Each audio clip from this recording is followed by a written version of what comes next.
예, 하나님 말씀은요, 빌립보서 1장 3절부터 11절 말씀 보도록 할게요. 빌립보서 1장 3절부터 11절 말씀 저와 함께 한 구절씩 교독하도록 하시겠습니다. 제가 먼저 읽겠습니다. 내가 너희를 생각할 때마다 나의 하나님께 감사하며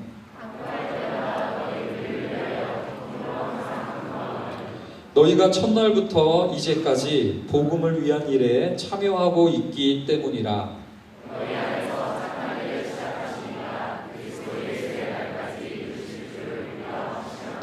내가 너희 무리를 위하여 이와 같이 생각하는 것이 마땅하니 이는 너희가 내 마음에 있음이며 나의 매임과 복음을 변명함과 확정함에 너희가 다 나와 함께 은혜에 참여한 자가 됨이라.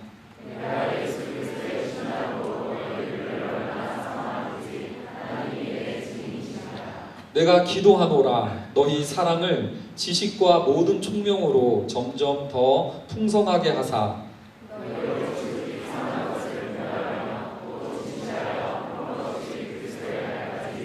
같이 읽겠습니다. 예수 그리스도로 말미암아 의의 열매가 가득하여 하나님의 영광과 찬송이 되기를 원하노라. 아멘. 여름 사역 시작하면서 동동주 예배 때 국내 선교, 그 다음에 가끔 주일학교, 수련회, 성경학교, 그리고 해외 선교로 지금 떠나 있는 팀들도 있고요. 이렇게 복음에 참여하는 일에 동참하고 계신 조이스 지체 여러분들을 좀 서로 축복했으면 좋겠어요. 지역 선교팀도 있고 중앙팀도 있는데요. 좀 옆에 지체들한테 좀 축복 좀 해주십시오. 야, 너 얘긴가 봐. 그러면서 여러분들 복음에 참여하고 있었네. 여러분들 한번 잘 또 이렇게 격려해 주시고 평가해 주셨으면 좋겠습니다. 근데 이런 얘기를 하라고 하면 인사하라고 하면 하긴 하는데 진정성 없이 할 때가 있어요. 그죠? 사실 지금 진정성이 굉장히 중요한데 진정성이 없이 그냥 요식행위로 하는 경우들도 많은 것 같습니다. 제가 최근에 저의 개인적인 화두로서 진정성이라는 말을 제가 굉장히 염두에 많이 두거든요. 목회자인데 진정성을 잃어버린다는 것은 명분을 잃는 거고 다 잃는 것이다 라는 생각이 들어서 진정성에 대한 묵상을 참 많이 합니다. 그러고 시사적인 뉴스들을 보면 요즘 진정성이 키워드라는 것을 좀 잘 볼 수 있어요. 뭐 미스터 피자 회장이 그 갑질 폭행을 하고 사과를 했을 때에도, 그리고 옥시 회장이 가습기 살인 사망 사건 때문에 후에 여러 가지 소비자들의 그 원성에 못 이겨서 사과를 했을 때에도, 그리고 일본과 우리나라의 위안부 합의에서 일본이 뭐 사과한다라는 말을 했을 때에도 공통적으로 진정성이 의심된다라는 말이 반복되고 있었죠. 그래서 진정성이라는 말이 굉장히 곳곳에서 많이 나온다는 것을 제가 최근에 좀 발견하면서 이렇게 좀 생각을 해봅니다. 근데 많은 사람들이 진정성을 뭘로 표현하려고 하냐면 사과했지 않냐 내가 그때. 근데 여러분들 옥시 회장도 미스터 피자 회장도 일본의 뭐 아베 총리도 사과는 했지만 사과한 것 때문에 우리가 진정성이 있었다라고 느끼진 않아요. 그래서 여러분들 두 번째로 우리가 생각하는 방식은 눈물입니다. 근데 제가 오늘 설교를 준비하다 좀 가슴 아픈 얘기지만 세월호 때가 생각이 났어요. 박근혜 대통령이 세월호 때 나타나가지고 기자회견을 열고 우셨어요. 그리고 그 사과가 그 눈물 때문에 진정성이 있었냐 없었느냐의 논쟁이 또 펼쳐졌습니다. 우리는 많은 경우 뭔가 사과했지 않냐, 그리고 울었지 않냐 그러면 거기에 진정성이 있었다라고 생각하는 경향들이 짙습니다.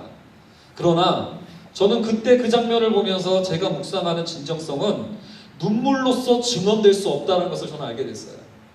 저는 죄송하지만 그냥 여러분들 알아서 들으세요. 너무 정치적인 발언이라고 생각하지 마시고요. 그냥 알아서 들었으면 좋겠는데 진정성에 대한 묵상이니까.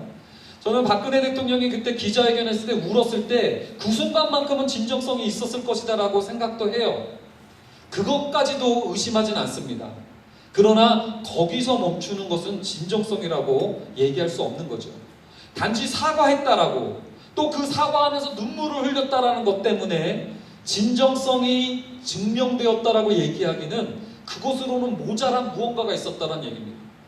그러다가 제가 조금 더 묵상하니까 박근혜 대통령이 아쉬웠던 게 내가 뭘까라고 생각을 해봤더니 그때 울었던 것은 잘했던 것인지는 모르겠으나 진짜 진정성은 눈물에 달려 있었던 게 아니라 후속적으로 지속적으로 책임 있는 행동을 보여줬을 때, 진짜 지속적으로 유가족들을 돌봐주고 만나주고 지속적으로 진상을 규명하는 노력과 그 책임을 감당했을 때 그 진정성이 증명되지 않았을까.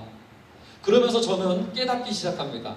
아, 진정성이라는 것이 단순히 뭐에 참여했다라는 것으로, 단순히 눈물을 흘렸다라는 것으로 증명되는 것이 아니라 진정성이 사실이냐 아니냐의 여부는 지속성에 있구나. 그래서 제가 지난번에 그 조이스 세례식 때도 이런 얘기를 했을 거예요. 결혼식 때 이 신부만 사랑하겠다고 막 다짐을 하는 신랑 신부를 보게 됩니다. 그러나 그 결혼식장에서 그렇게 할 때 그 사람들의 진정성이 없지는 않았을 거예요. 그러나 그때 그러한 큰 다짐과 결단과 큰 소리 높이는 외침이 그 진정성을 증명해 주는 게 아니라 결혼 이후에 지속적으로 남편으로서의 책임감 있는 역할을 감당하려고 하는 모습이 이 결혼식의 진정성을 증명해 준다고 얘기를 했죠. 목사 안수 받는 것 굉장히 좋아서 여러분들 많은 목사들이 돼요.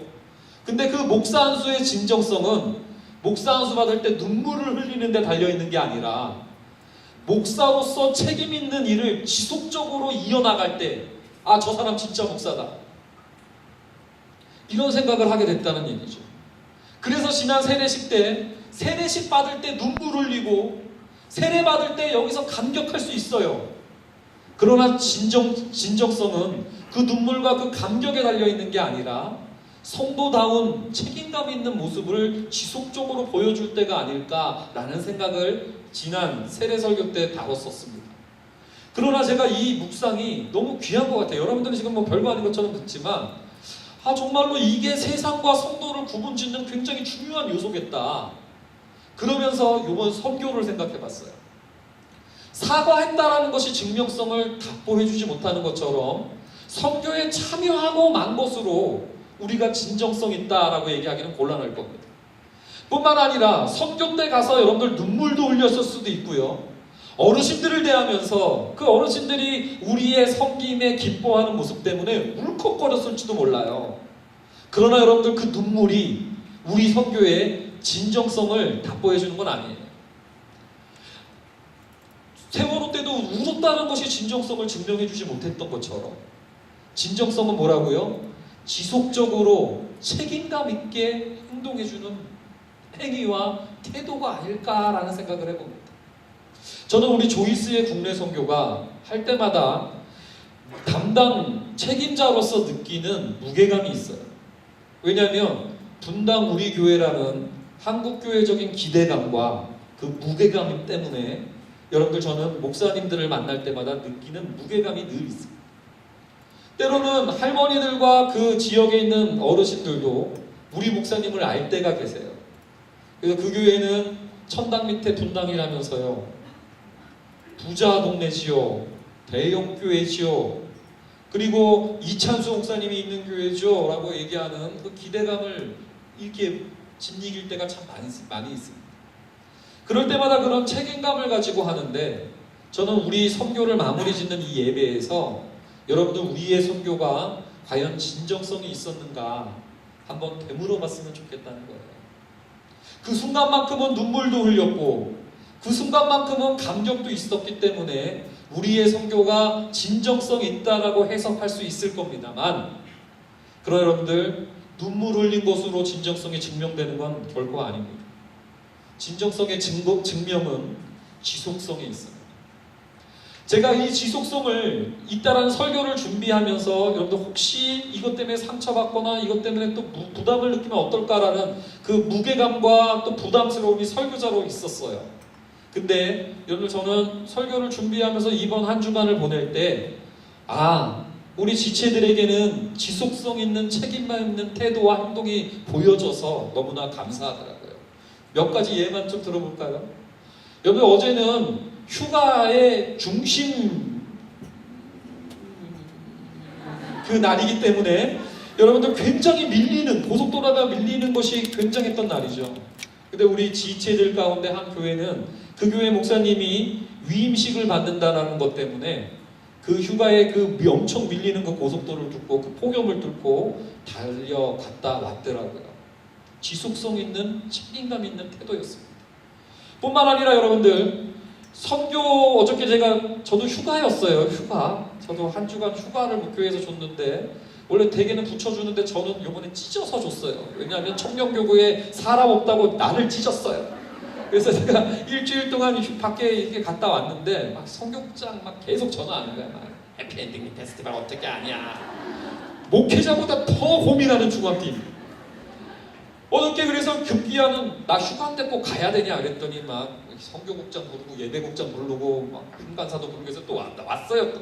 어제 와가지고 있었는데 제가 감격을 먹었던 건 뭐냐면 우리 지체들이 뭐 또 뒤풀이 모임 준비한다고 모여서 회의하는 지체들, 101호에서 연극 준비하는 지체들, 또 막 또 이 해피엔딩 페스티벌 때문에 또 막 이렇게 모여있는 모습들, 그 밤늦은 시간까지 모여있는 모습이 또한 우리의 지속성 있는 모습이 아니었을까라는 생각이 듭니다.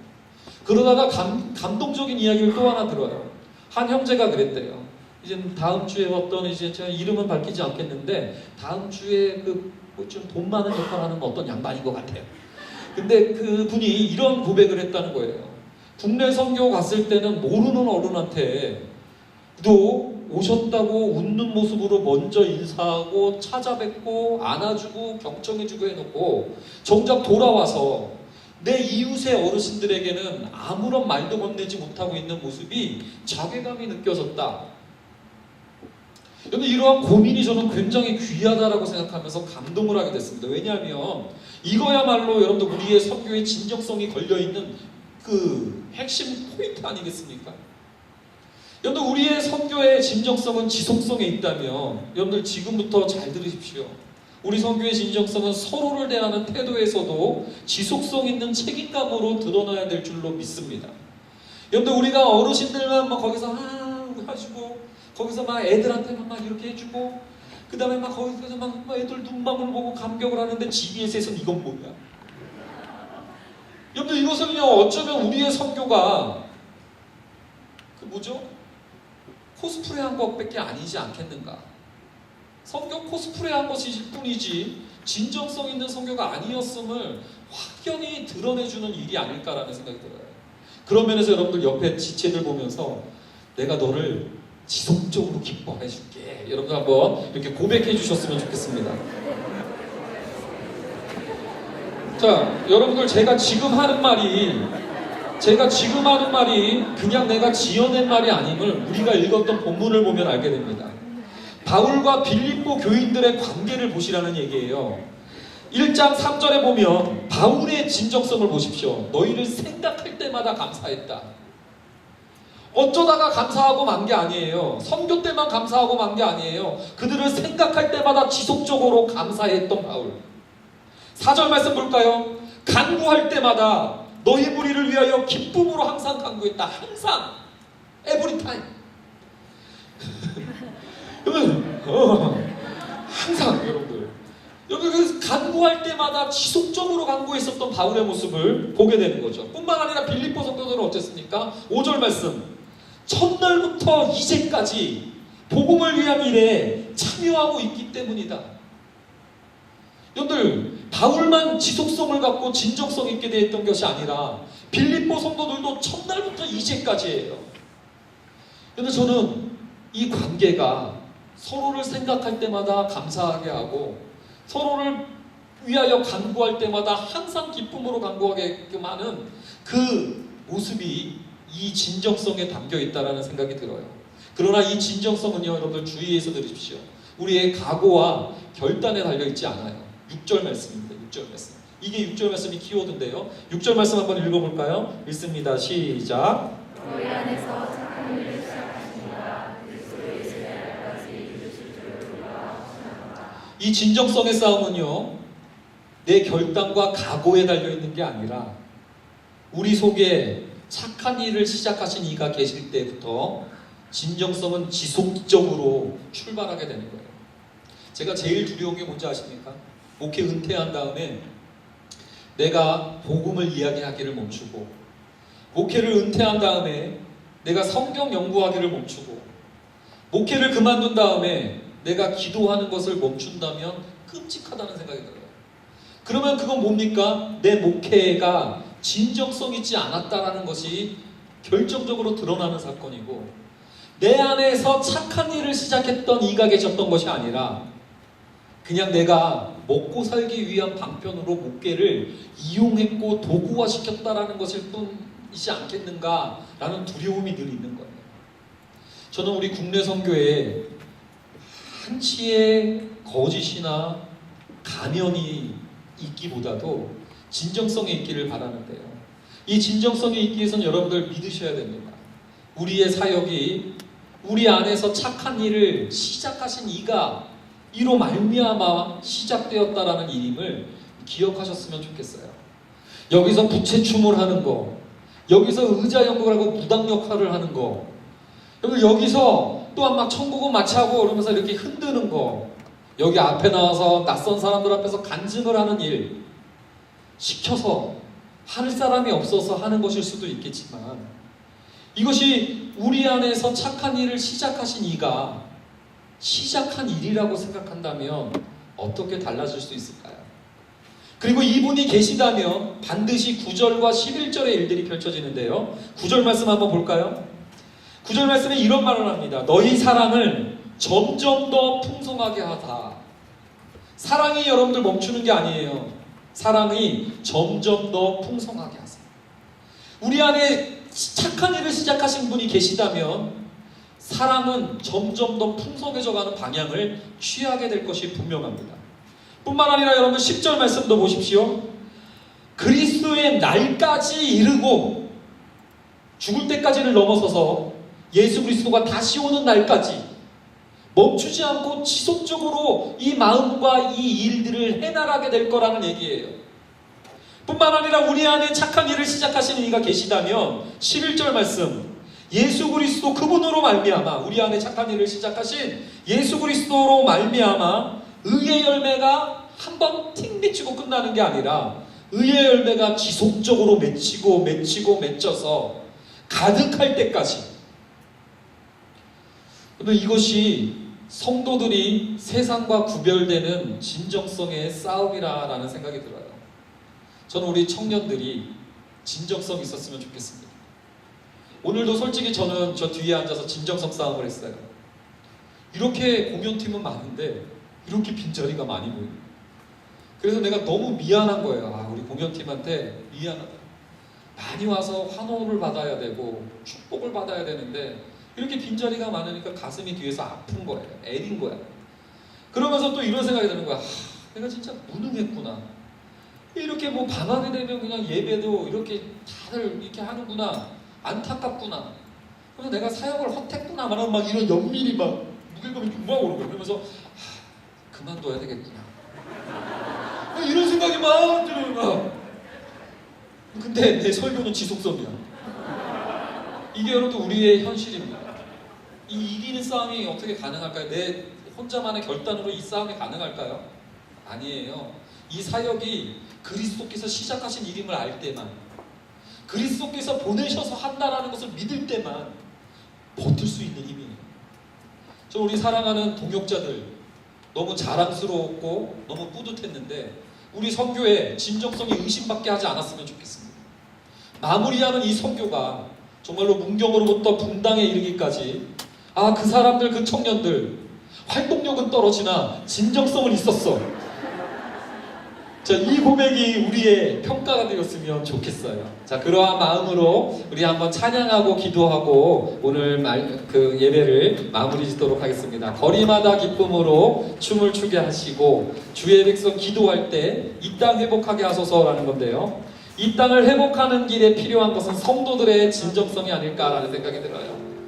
다 가면을 쓰고 대하는 관계의 세상 속에서, 다 피상적으로 만나는 만남의 관계 가운데에서, 심지어는 자녀들조차도 지방의 어르신들, 부모들 내팽겨치고 형식적으로 대하는 그 외로움과 고독에 있는 문경 지역의 어르신들에게 진정성 있는, 지속적으로 책임감 있는 선교의 모습을 보여줄 수 있는 우리가 되기를 기도하는 마음으로 한번 찬양하고 나아갔으면 좋겠습니다.